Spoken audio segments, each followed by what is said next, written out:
carrying on our series called Big Little Ones, and we're looking at how the kingdom advances through men and women who understand their dependency on God and understand their need to draw strength from God, who then become big little ones. And we've just gone through looking at Jesus, and in the next section of Big Little Ones, we're looking at the Apostle Paul and his experience of being a big one who actually understood his own weakness and in fact delighted in his own weakness and spoke 44 times in the New Testament about being weak and at the same time being strong. It's interesting, in our Christian conference culture, we tend to really celebrate leaders who are dynamic speakers who also have big numbers. So if someone is leading a particularly large church with numerics, or leading something that has a lot of finance and a big staff, we tend to see those as impressive credentials. We tend to gather around those who are strong. And many Christian conferences and many things in the Western culture tend to focus on success, and we tend to only talk about what people are doing right. And so things like setbacks and disappointments, those things get glossed over, and setbacks get treated lightly, or maybe people avoid discussing them in detail. People tend to share their best decisions, not their worst decisions. People tend to share their strongest moments, not their weakest moments. And the heroes of our culture and the heroes of Christian conference culture or church culture tends to be the people who have won in life and the people who have succeeded most. So say the Apostle Paul was alive today and amazingly he was coming to London. What would the Apostle Paul speak about if he was coming to do a conference at the O2?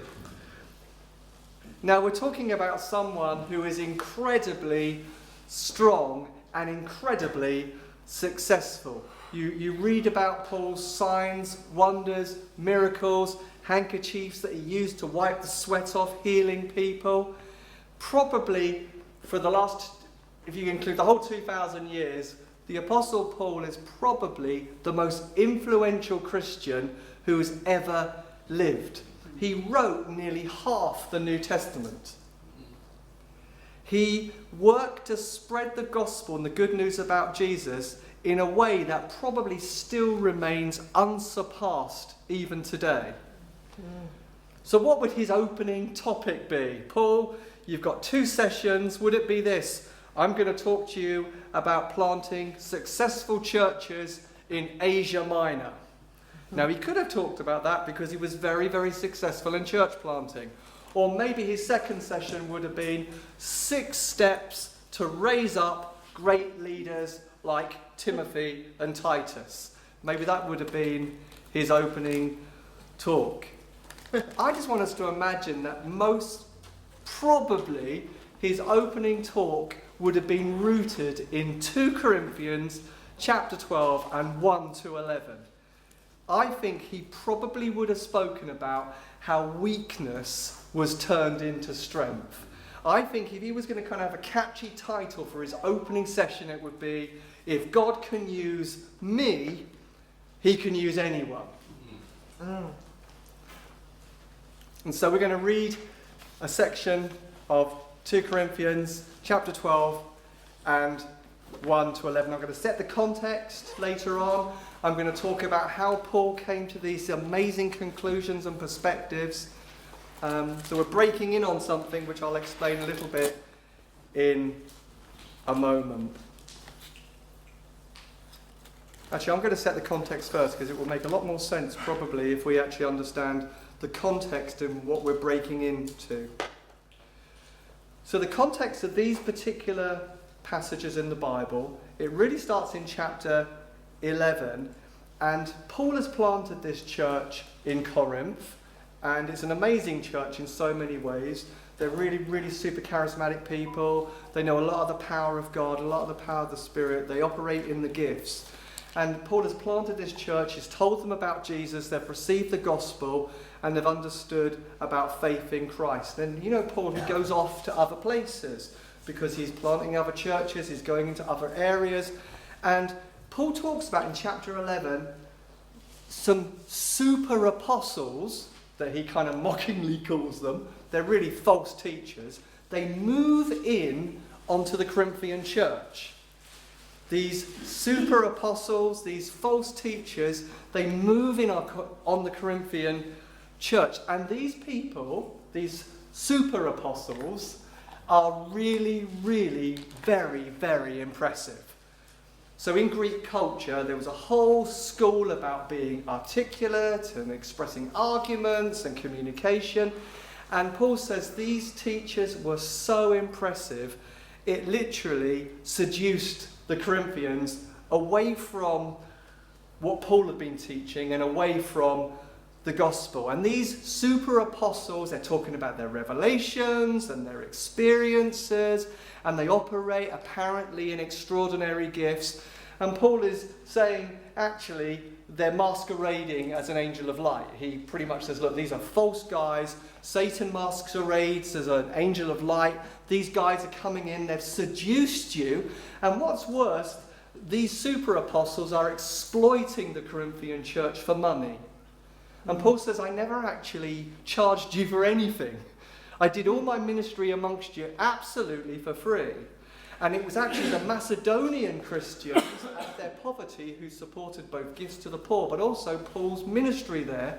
And so they were actually exploiting the Corinthian believers, seducing them with their razzmatazz gifting, moving them away from Paul to the point where they think, well, Paul's not really that impressive, really, is he?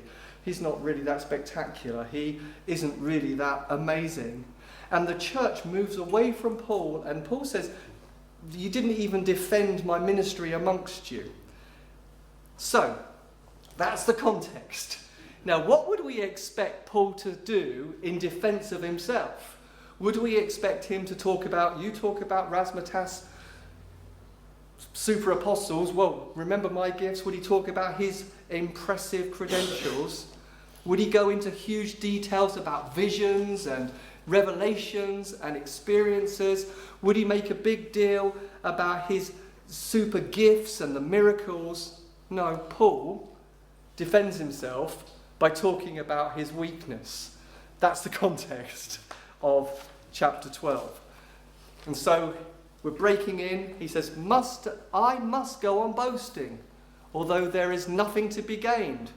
I will go on to visions and revelations from the Lord. And then he says, I know a man. It's just a way of New Testament speaking. He's talking about himself, but he doesn't really want to go into detail about his revelations and what he's seen, because he does not want to have an authority over people by saying, look, I've had these amazing visions and these amazing things, and I've seen these amazing things. Now you need to bow under my authority. He doesn't want to control or manipulate them. So he uses a phrase, I know a man, which is actually Paul, but he doesn't want to use that as a means to control them and force them to have to make a decision to remain loyal to him. He says, I know a man in Christ who 14 years ago was caught up to the third heaven. Whether it was in the body or out of the body, I do not know. God knows. And I know that this man, whether in the body or apart from the body, I do not know, but God knows, was caught up to paradise and heard inexpressible things that no one is permitted to tell. And this is not what the super apostles do. They go into great detail. I saw this, I heard this, I felt this, I experienced that, so that the Corinthians would be seduced. Paul doesn't do that. I will boast about a man like that, but I will not boast about myself except about my weaknesses. Even if I choose to boast, I would be a fool, because I would be speaking the truth. So he could go into detail, but I refrain, so that no one will think more of me than is warranted by what I say, or because of these surpassing great revelations. Therefore, he says, in order to keep me from becoming conceited, that's proud, I was given a thorn in my flesh, a messenger from Satan. Note the source. The thorn is not from God, it's from Satan. The reason it comes is to torment me. 3 times I pleaded with the Lord to take it away from me. But he said, that's God, said to me, my grace is sufficient for you. My power is made perfect in weakness. Therefore I will boast all the more gladly about my weaknesses, so that Christ's power may rest on me. That is why, for Christ's sake, I delight in weaknesses, in insults, in hardships, in persecutions, in difficulties. For when I am weak, then I am strong. So that's the context. So why does Paul come to this amazing perspective? Because many of us treat weaknesses and limitations and frailties, or as the message calls it, handicaps, we call those liabilities.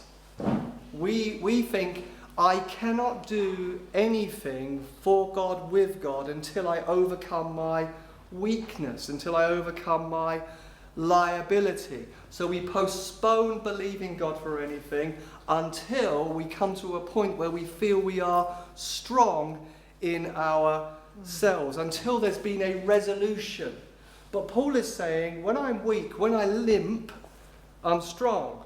Whereas in our culture, we want impressive expressions of strength. We don't want to see people limp.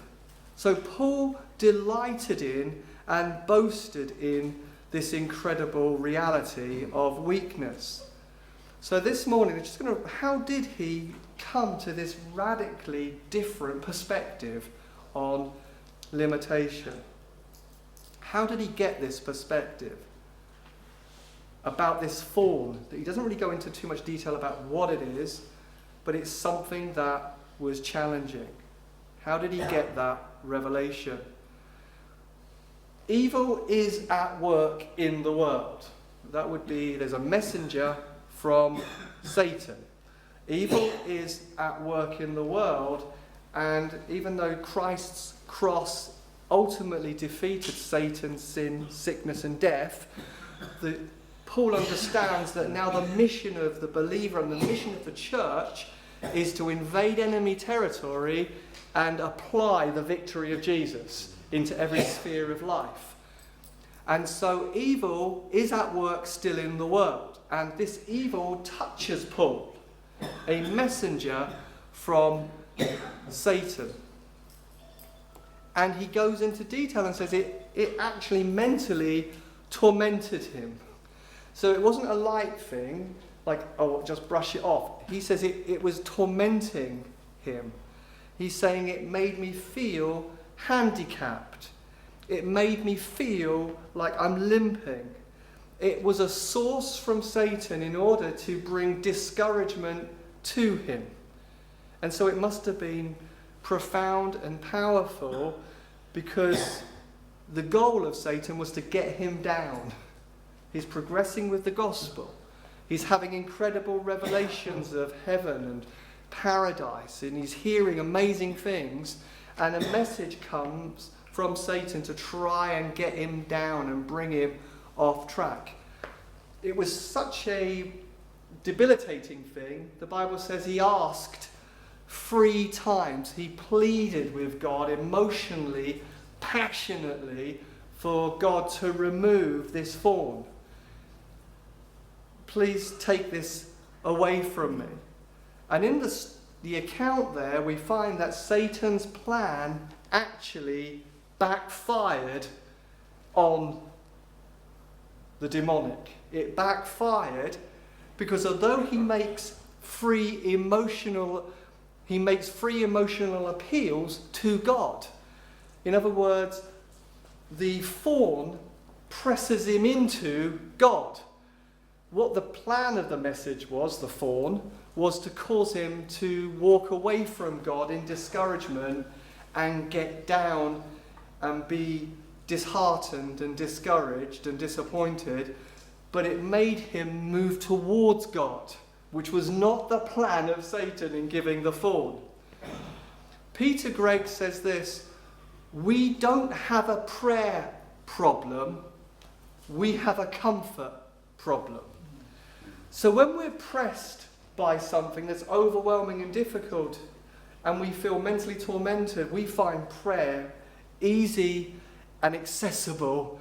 And when you come back from the doctors and you're not sure what the diagnosis is going to be, how many of you find the discipline of prayer hard? There's a pressing into God, there's a going after God, there's an asking of God to break in. And so Paul does press into God.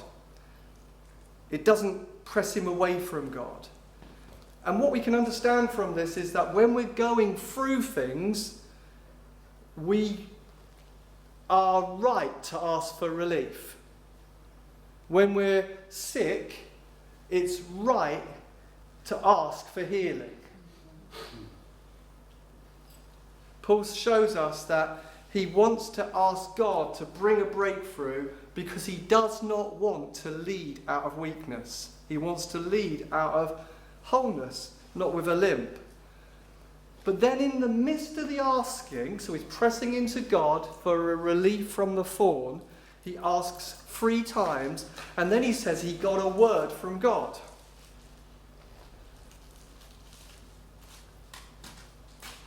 In other words, Paul, this is not going to go away.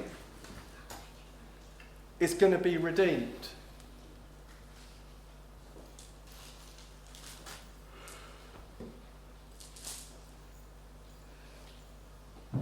It's interesting being in church, and we want to be a church that we want to keep pressing into believing that the healer breaks in. And I'm not saying we don't keep asking for God to heal.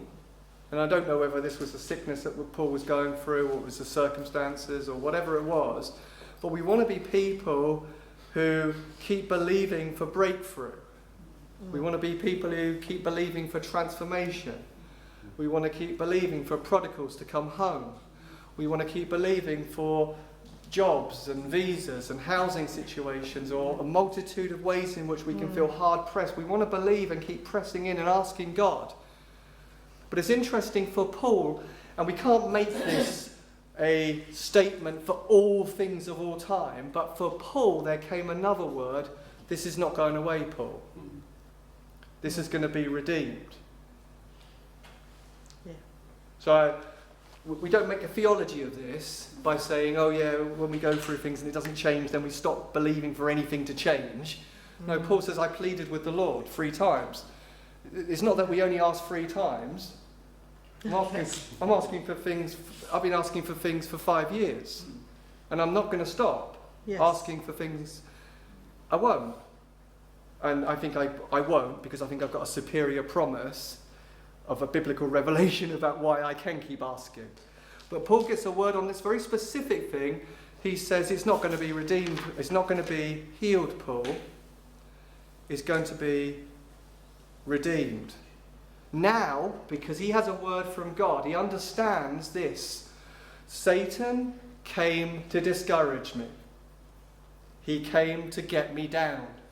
He came to withdraw me from God. I asked 3 times for God to take it away. God said, no, my grace is sufficient for you. Now he understands this. Without the thorn and without the handicap and without the limp, he would have become proud and conceited because he was having these incredible revelations. Now he understands that the limitation was God's means of keeping him in a place of dependence upon God. Yeah. Whereas if God had taken away the thorn, he would have been vulnerable to pride because of the incredible experiences he's had. So now he has a word from God. He has a specific promise from God. And I do think when we're facing different things, thorns, situations, circumstances, we need a word from God. We need him to speak something to us specifically that gives us a capacity to endure and to remain. He receives a specific word from God, and now instead of getting down, instead of murmuring and complaining, instead of questioning the goodness of God or accusing God, instead of self-pity, withdrawal, instead of an excuse for bad choices, he now sees the thorn, he anticipates it as a gift that he takes delight in.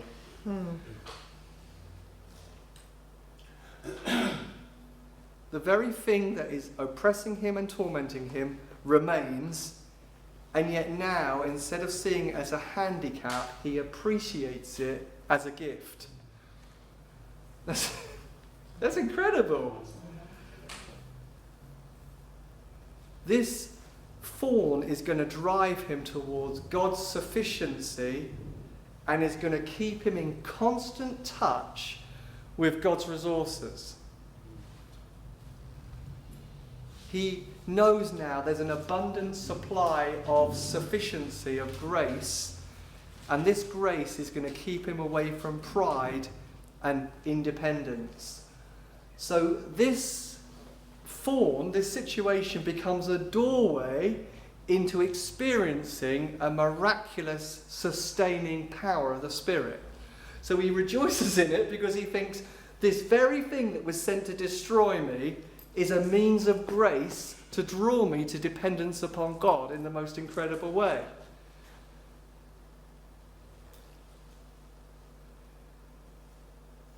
Paul learned that he could not learn sufficiency, the sufficiency of grace, any other way.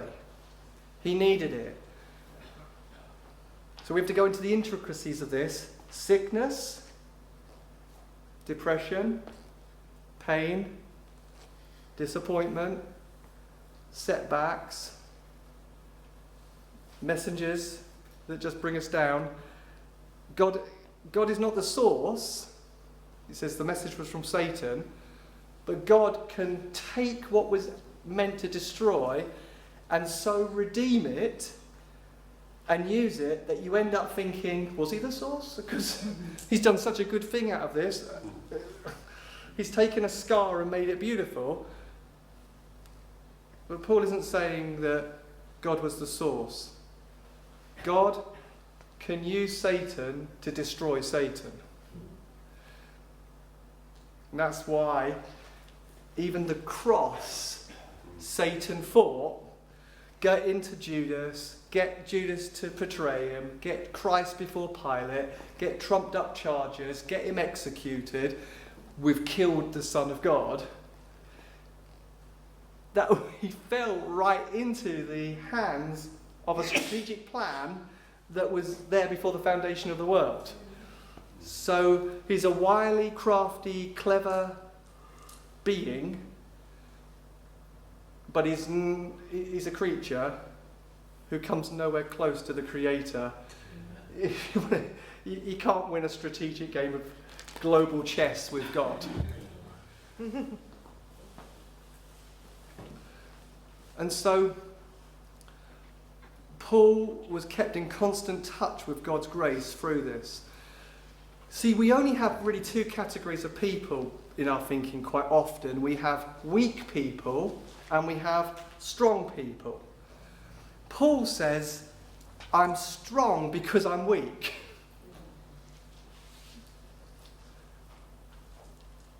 We have categories of saying I could really do something for God if I was just strong. Paul says actually, when you're weak, then you are strong. If you know that weakness leads you to tap into limitless resources of God in an experiential way, not in a theoretical way. There's real power and there's real strength, because the thorn doesn't go away. The thorn is an annoying thing. It's there. It's not gone away, but now it has no power to discourage him. So Paul is incredible. He is amazingly strong and he's amazingly weak, and he's amazingly strong because he is aware that he is amazingly weak. So that means that Paul is not a doormat. So we understand weak people are passive people, submissive people, but Paul isn't that. So this is Paul talking to this church about their lack of support for him. He says this is a guy who's saying, I'm weak, but I'm strong. I ought to have been commended by you. For I am not least inferior to the super apostles. He's saying, look, if you want to do a comparison between the two, I'm not less than them.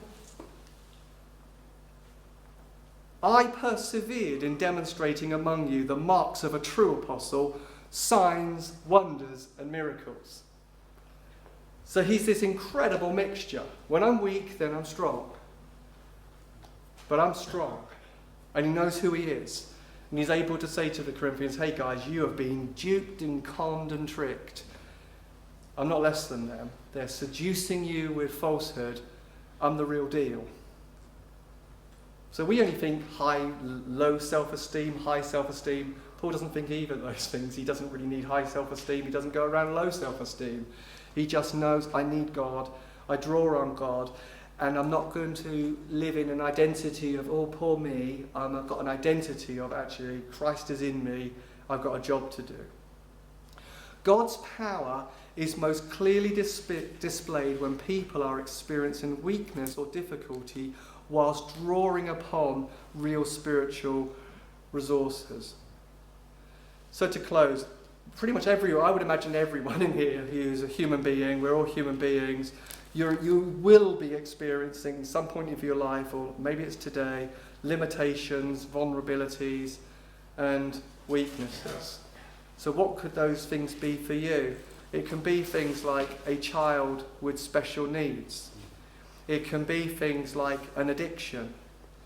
It could be like you have an emotional fragility, you're fragile, and you have a tendency towards depression or anxiety or a sense of loneliness.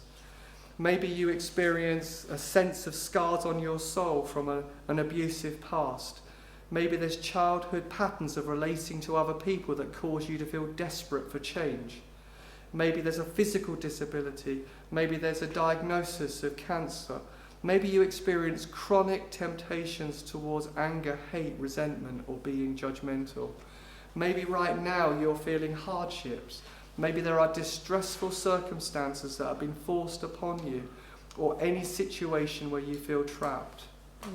Maybe there are things you're going through now, you didn't plan it or think it would be this way, but here you are, and it's hard. Maybe you're experiencing persecutions. Maybe there's wounds and abuses or painful circumstances because you came to Jesus and because you love him, and your family don't get you anymore, and maybe they're not even speaking to you anymore.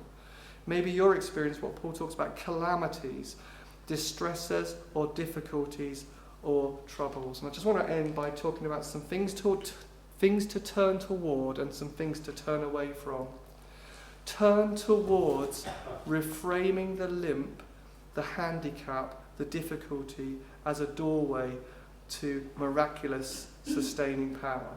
And I'm saying at the same time, carry on praying, carry on asking, carry on talking to God, carry on believing for breakthroughs, but at the same time, turn it in your mind as a way of seeing it as a doorway to experiencing grace on a daily basis. Turn from murmuring, complaining, questioning, and accusing God. Now, I do believe there's a process in that, and I do think actually when we're walking deeply with one another, sometimes our process starts with some murmuring, some complaining, and questioning and accusing. And I think God's okay with that. The book of Job tells us that. Life tells us that. Deep relationships are formed on authenticity and vulnerability and being real. And I do think we have to walk with one another in a process of overcoming very natural feelings of complaining, etc. Turn towards community. Do you have people who know you and people that you know where you can be honest and real and say, this is really painful right now, it's perplexing right now, and I don't know where God is and what God is doing. Turn from hiding behind your weaknesses and making excuses. Turn from numbing the pain. Sometimes we have pain and we numb it instead of facing it and coming to God with it. Sometimes we just say things like, well, I'm debilitatingly shy, so I can't do community. I'd say you need grace to overcome a type of shyness that is debilitating. but not to hide behind it and say, I'm never going to connect to anybody because I'm shy. Turn towards cultivating the means of grace that connect you to unconditional love on a daily basis. Find the things that cause you to connect to God and come to a place where you're living in the space, I am unconditionally loved. It's who I am right now. It's not a future version of me. It's not the stronger version of me. It's not the person who doesn't limp. It's me right now with a limp, with a handicap, with a limitation. It's who I am right now with my personality, my history, my story. Find those means of grace. And there can be multitude of different things. It can be walking in the country. It can be listening to certain music. It can be meditating on the Psalms. It can be a whole host of various things. Turn towards making moves to express strength. So when you are weak, then you are strong, and that strength needs to be manifest. Find out what God has given you and begin to be bold and brave and taking small steps to express it. Make small baby steps towards expressing the strength he gives you. Talk to the Holy Spirit. Who have you made me to be? What do I carry? What particular strengths do I have? In what ways have my weaknesses and my limitations caused me to hide behind my weaknesses and not express my strengths? Do embarrassingly small moves towards God, even if they're tiny. If you struggle to meditate on the Bible, start by saying, I'm going to come to the Bible twice a week for 1 minute. And you think that is so embarrassing to say to someone else, I read the Bible for 2 minutes a week. But if it's 2 minutes more than you're reading right now, that's a huge thing. You know, that's a lot, isn't it, in a month? And so that's a lot in a year. It begins to add up. And what you'll find is you'll get hungry by eating. But we have to sometimes make really embarrassingly small moves towards God. And particularly if we're going through debilitating things like depression, where we think, I can't even concentrate or keep a thought in my head. Come to him with that and do the best you can and find, what are the means of grace to me right now, God, where I can't even concentrate for a minute? How, God? Maybe it's an audio Bible, I don't know. It could be a whole host of different things. Maybe it's watching The Chosen. You think, I like TV, I could watch that. God always uses cracked pots because he wants to show that the all-surpassing power is from him and not from us. 2 Corinthians 4:7. And maybe to finish, this is a brave moment maybe, and it's a moment between you and God really, I guess. But if you feel that for you there are things that you just know that you just know that is debilitating, is holding you back, but you want to draw on God's strength, and you want to move from seeing it as something that's just got to get away from me so I can start my life, but you want to almost see it as a kind of, this is a gift. This is a doorway into grace. This is a doorway into sustaining power. You just want to reframe the way that you see something right now. Maybe it's you've been wanting to try and get a really good job and you're stuck in a job that you hate, and you just feel so stuck. But what would be the difference on Monday morning? You think I'm going to go on Monday and seeing even this awful set of circumstances as a grace gift that's going to draw me to God. So I want to ask you if you want to lift your hands if you know that's where you are. There's stuff going on right now. You think actually it is a thorn. And I just want to ask God to reframe it in my thinking. Just between you and God, just lift your hands. Say, here I am, God.